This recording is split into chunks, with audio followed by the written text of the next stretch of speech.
This is the third time I'm attempting to record this video, because the first time I recorded it, I looked like ass. The second time I recorded it, it was honestly fine. There was nothing wrong with it. I just didn't end up editing it because I've got a new camera now. That's right, ladies and gentlemen. I got an upgrade, baby. Look at this. Look at this shit. Look at how high def. Look at how close we can get. Holy shit, you can.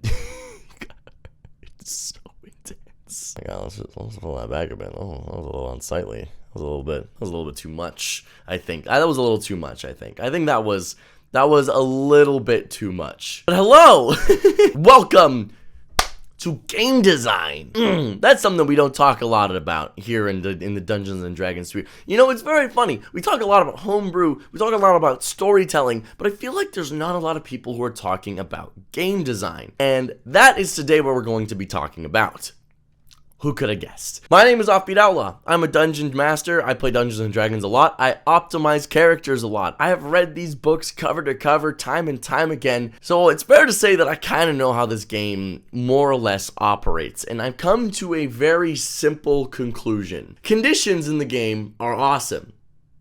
Except for two of them. Stunned and paralyzed suck dog dick. They are the worst conditions by far in Dungeons and Dragons. There is literally no way to get around it. I hate it. I hate it so goddamn fucking much. It's awful. It's just awful, and there's no two ways about it. But why are they so terrible? It comes down to the fundamental elements of Dungeons and Dragons and what makes Dungeons and Dragons a fun game. Let's discuss. What is Dungeons and Dragons, and what is it about? You daft fool. Why am I always antagonizing the audience? Dude, I've got a problem, everybody. The fundamental principle of Dungeons and Dragons is agency. This is the main thing that every single game, thing, item, whatever the hell it is, you need to focus on in your game. You must be focusing on agency in Dungeons and Dragons. There's no way to get around this. You have to be making sure that agency is at the foremost of your game. Allowing characters to do what they want. And this allowance of characters to do what they want is very important. You as the dungeon master can stop players from doing basically anything in the game. You want to make sure that your play space is open and reasonable and elastic enough that it can survive the rigor and the brutality that players will often put upon your world. It's important. You gotta do it. But with that in mind, what is wrong with paralyzed and stunned when used on players? Very simply, they both do the same thing. They rob players of agency. And this goes against the fundamental principle of Dungeons and Dragons. It prevents players from doing what they want. And there's a difference between an obstacle and just outright saying you can't play the game. For example, there's other conditions which I think are really good. Restrained, for example, while it doesn't really do much, it is actually a really well-designed condition for what it's supposed to do. It prevents your player from moving and it imposes disadvantage on attacks. That doesn't prevent the player from doing what they want. They can still attempt it. They can still try to do what they want to do, but they're usually just like, you're restrained, you're stuck, it makes sense, you're trapped, you can't move, but you can still attempt to shoot the bad guy with a gun or blast them with a fireball. You can still attempt all of these really important and game-changing things. You're just at a disadvantage to do it. And I think that is a really clever way to still allow players to have the agency to attempt the things they want to do while also providing them with an obstacle. Paralyzed and stunned don't do that. They just say, fuck you. You don't get to play the game, you dumb fuck. You know, you get to sit around. Stick your thumb up your ass, huh? Why don't you? You know what you should have done instead? Stayed home. Yeah, fuck you. Stunned and paralyzed both break the fundamental thing about game design, which is robbing players of their agency. But why is this bad, other than just some vague notions about what the purpose of Dungeons and Dragons is? Well, it's also boring. More than just robbing players of agency and breaking that fundamental design principle, in my opinion, it is also a really boring condition. So let's imagine this scenario for a moment, because we've all had this scenario happen to us. You're really excited to play your once a week Dungeons and Dragons game. You get all your stuff prepared. You get your papers, you get your dice, you drive over to your friend's house, your dungeon master's house. You're super excited to play the game, and you fail your wisdom save and you're paralyzed for the combat. Okay, that's not too bad. You're just paralyzed, right? You'll make the wisdom save next time. Nope, you don't. You're paralyzed again. And for the next 2 hours, you do nothing. That's fucking awful. Paralyzed and stunned are terrible, partly because this scenario is not a random chance. This happens all the time. I hear so many horror stories about players being literally stuck for the entire game. And D&D games, look, it is a fact that D&D combat is not the fastest. There isn't really a way to get around this. It's just kind of slow, and that's okay. There's no problem with it being slow innately until you start throwing in the fact that you are playing with paralyzed and stunned. And rounds are typically in Dungeons & Dragons about 30 minutes long if you're running them really fast. And that's at my tables. I run combat quite quickly. Even if your round is 30 minutes long, that is 30 minutes of one player doing nothing. And if they fail their save again, which is more than likely going to happen if they failed it the first time, they're now stuck there for a whole hour doing nothing. Imagine if I invited you over to my house and with this premise. Hey, why don't we come to my house so I can narrate at you for an entire hour and then send you home? That doesn't sound like a good time. And paralyzed and stunned both do this. On top of the fact that there's a really high chance that you're just going to stun lock somebody for a whole hour, it robs players of agency.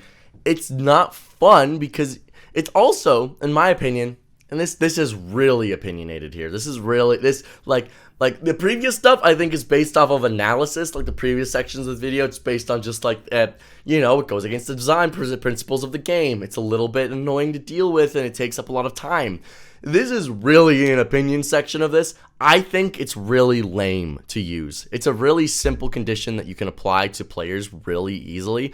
Hold Person is a second level spell. You can spam fire that shit as soon as you reach any level of importance. It's a super easy way to shut down people and remove them from the fight, and it's really boring. I don't like Hold Person because of this. It's really boring, at least when the DM is using it on the players. I think when players use it on DMs, it's fine because if a player paralyzes one of my monsters, I still got like 2 other monsters that I'm playing with, and I'm also still narrating the entire combat. In terms of using paralysis on a player, I think it's really, really likely that you're just not interacting with their build. I sometimes hear pushback to this opinion being like, well, what do you do with a problem build? Figure it out.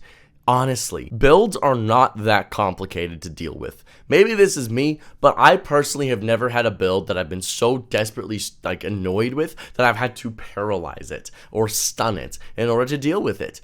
There's always a way to deal with every single build, and if your way of dealing with a build is to not deal with it, you are the one who is in fact boring and lame, and you should reconsider why you're playing the game. You're not problem solving, you're just going, I don't want to deal with you right now. That's not fun, it's annoying, and I think it's lame. There are so many cool conditions you can apply and even create in order to make Dungeons & Dragons a super fun and interesting experience for everybody at the table, that going with a cop-out ass condition like stunned and paralyzed, I think is undercutting your own skills as a dungeon master. Yes, I get that they're part of the game. I get that they were part of the base game with the player's handbook, but guess what? It's boring and I don't like it. As a dungeon master myself, I have found way more success creating conditions of my own and making things for myself.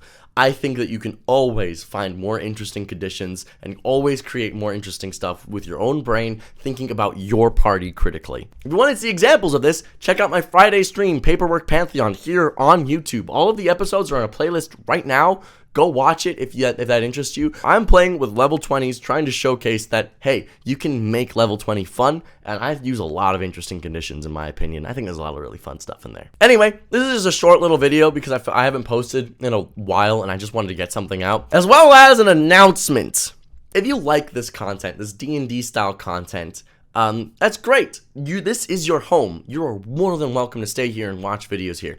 But if you like me, and like my opinions on things, I'm starting up a new channel. I'm going to be rebranding this channel to Offbeat Outlaw D&D, and I'm going to be moving to another channel, calling that one just Offbeat Outlaw. and that is going to be more commentary style stuff that is beyond the realms of just Dungeons and Dragons, because I realize that a lot of you come here just for Dungeons and Dragons content, and that's awesome. This is your home. But for people who came here for just me in general, I'm going to be posting stuff on another channel now as well. That channel is going to be focused on commentary style videos, comedy skits that aren't just centered around D&D. It's got video game stuff. I want to make that channel more of a variety style content that you might see with people like Ludwig and Atrioc and other such creators. I hope that interests you. If it doesn't, go fuck yourself. First video is going to be out very soon. It's currently in the works. It's a bit more scripted because, you know, research and whatnot. If you want to stay up to date on things that prevent you from being stunned and other dumb game design stuff, why don't you click the subscribe? Why don't you click the subscribe? Subscribing is good for me. It's good for the channel. It's good for everybody involved. You get to be smarter, and you get to look really cool and support me. But I hope you like this video. I hope you're going to like that video. I hope you have a fantastic new year, and I hope that you can get the fuck out of my house.